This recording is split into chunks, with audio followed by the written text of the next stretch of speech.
¿Cómo están? Bienvenidos a estas entrevistas temáticas de CNN y también de Chilevisión. Hoy día estamos con la cientista política, jefa de la carrera de Ciencia Política de la Universidad de Chile, Claudia Hayes. ¿Cómo estás, Claudia?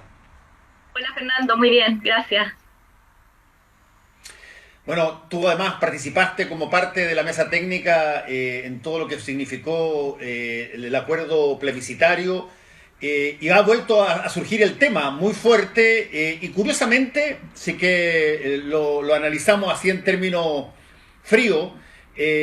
lo que en un momento dado parece que estaba todo regido por lo sanitario, de pronto dejó de haber necesariamente una dependencia de lo sanitario y ahora hay voces que dicen que si es que no vota un determinado porcentaje de gente no tiene validez el plebiscito, que quizás habría que pensar en el primer congreso electo, el próximo congreso electo como el constituyente y que además hay voces que incluso dicen que es un gastadero de plata tan grande que no corresponde hacerlo. ¿Qué está pasando a tu juicio, Claudia, en este sentido? Algo que estaba súper ordenado, aprobado por todo el mundo como una reforma constitucional y de pronto empiezan a salir voces que empiezan a poner en cuestión la existencia o el hecho del plebiscito.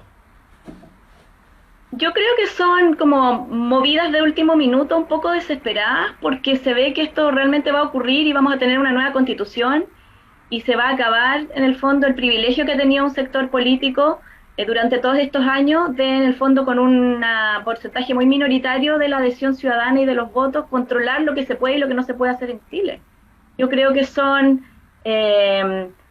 es una expresión de personas que quizás se vieron forzadas, o partidos en particular la UDI, que se vio forzada a aceptar el acuerdo del 15 de noviembre, pero que evidentemente no quieren democratizar el sistema político porque van a perder poder. Así que yo creo que son medidas un poco desesperadas por tratar de echarle pelos a la sopa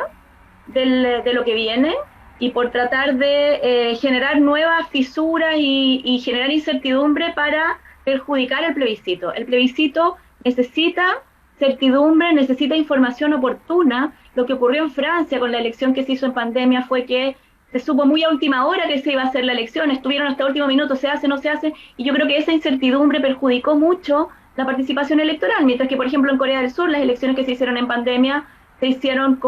de manera ordenada, con información oportuna, y eso permitió que hubiera una amplia participación y un proceso electoral exitoso. Yo creo que todos estos son esfuerzos, algunos un poco absurdos, o sea, la idea de que participa menos de un porcentaje, el plebiscito no es válido. Si aplicáramos eso a otras elecciones no tendríamos autoridades electas. Además, la misma gente que sostiene eso muchas veces ha sido abierta defensora del voto voluntario, que perjudica la participación electoral. Entonces, realmente creo que son propuestas que no tienen sentido y que buscan desconocer algo que ya es un acuerdo que es parte de nuestra Constitución. La Constitución del 80 incluye la reforma de diciembre que estableció el cronograma del proceso constituyente, incluye las reformas de marzo que establecieron la paridad para la Convención Constitucional y la inclusión de los independientes, incluye las reformas que cambiaron las fechas del plebiscito, del plebiscito original de abril al 25 de octubre. Todo eso es parte de nuestra Constitución y creo que no tiene ningún sentido estos esfuerzos de último minuto de tratar de desconocer lo que fueron todos esos acuerdos y que ya son parte de la Constitución y que fueron aprobados por los quórums que se requieren. Claudia, tú mencionaste dos cosas que se integraron en este proceso constituyente. Uno es la paridad de género y lo segundo, mencionaste las posibilidades de que los independientes pudieran generar condiciones para armar movimientos, partidos y participar también. Estaba pendiente todavía la posibilidad de generar escaños reservados para los pueblos originarios y como tenemos encima cada cierto tiempo una erupción en torno a los conflictos que hay en torno a los territorios de pueblos originarios, sería interesante saber qué es lo que faltó ahí, básicamente para que todavía no esté consagrado esa posibilidad. Yo creo que hay muchas cosas que han ido saliendo realmente a cuentagotas y con mucha resistencia. El tema de los pueblos indígenas, de los escaños reservados. O sea, yo cuando empezó la negociación por el proceso constituyente, después del acuerdo del 15 de noviembre, pensé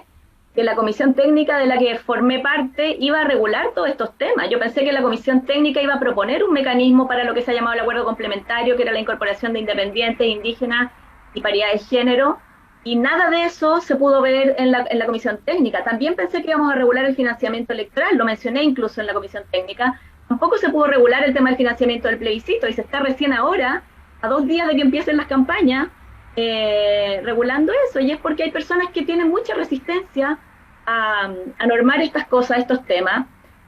Yo creo que la derecha y sobre todo la gente del rechazo no ha querido regular el tema del financiamiento, porque para ellos, mientras más se pueda gastar en esta campaña, bueno, ellos son los que tienen más recursos y tienen la esperanza de revertir un poco el resultado y poder cargar hacia el rechazo la elección a través de un gran gasto de campaña.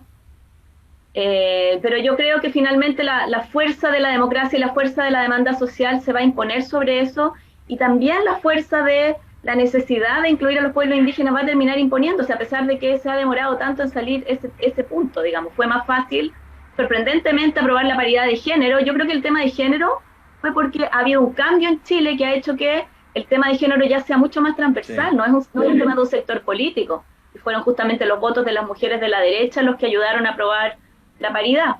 El tema de los independientes, bueno, tiene que ver con la deslegitimación de la gente que está en política en general, que yo creo que es una desgracia y es muy lamentable, pero es un hecho.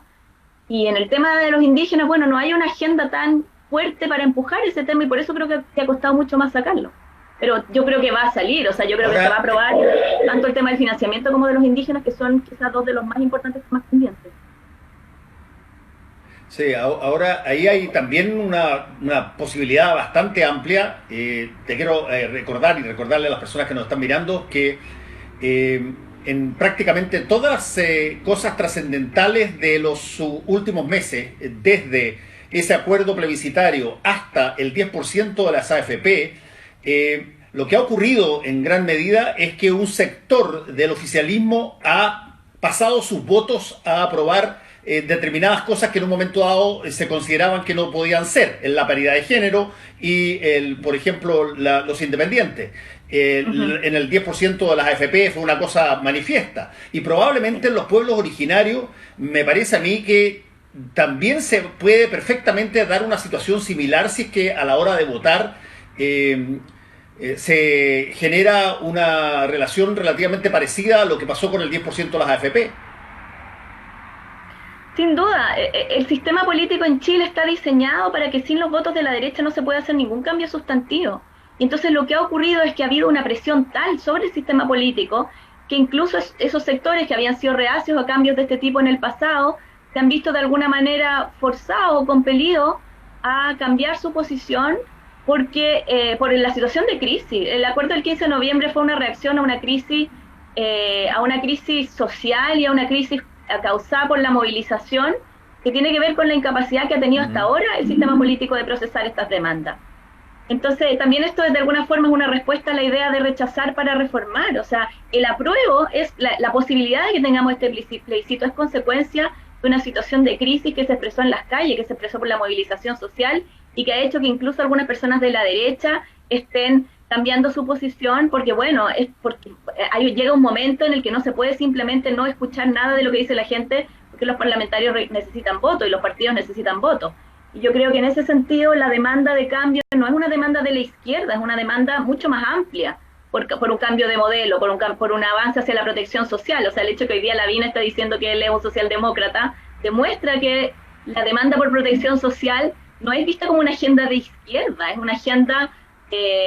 quizá hay un grupito de extrema derecha que cree que la protección social es algo, no sé, como socialista, pero la verdad es que la protección social, hay gobiernos de derecha que funcionan en sistemas que tienen estados de bienestar. El estado de bienestar no es un concepto de izquierda, no es prerrogativa de un sector político. Entonces yo creo que eso, lo que está demostrando esto es que finalmente esa percepción ha adquirido tal fuerza en la ciudadanía que hoy día ya nadie puede ser inmune a esa demanda que es tan mayoritaria y tan abrumadora, como ocurrió con el tema de género. Parece increíble,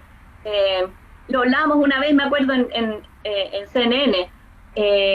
¿con qué argumento podría alguien negarse a que haya una participación más equitativa de la mujer en la política? ¿Con qué argumento puede alguien desconocer que un grupo que se autodefine como indígena y que representa sobre el 10% de la ciudadanía en Chile no tenga ninguna persona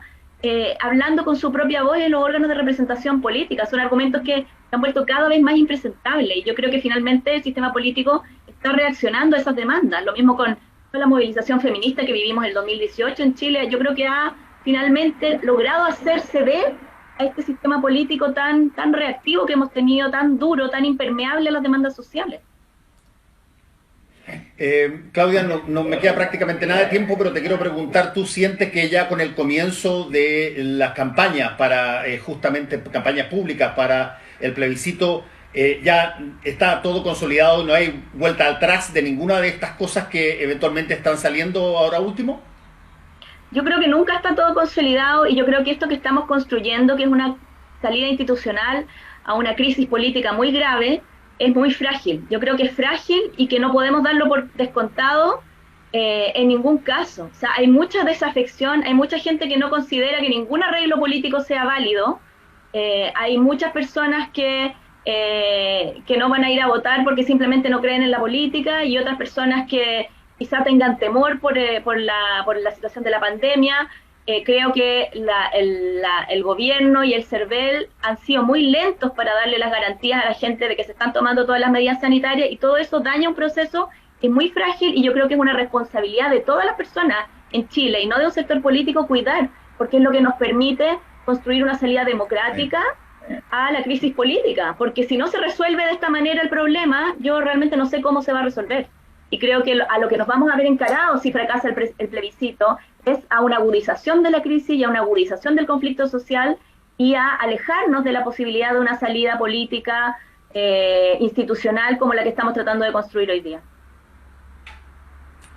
Claudia Hayes, muchas gracias por este contacto con CNN y Chilevisión, que te vaya muy bien. Muchas gracias por la invitación.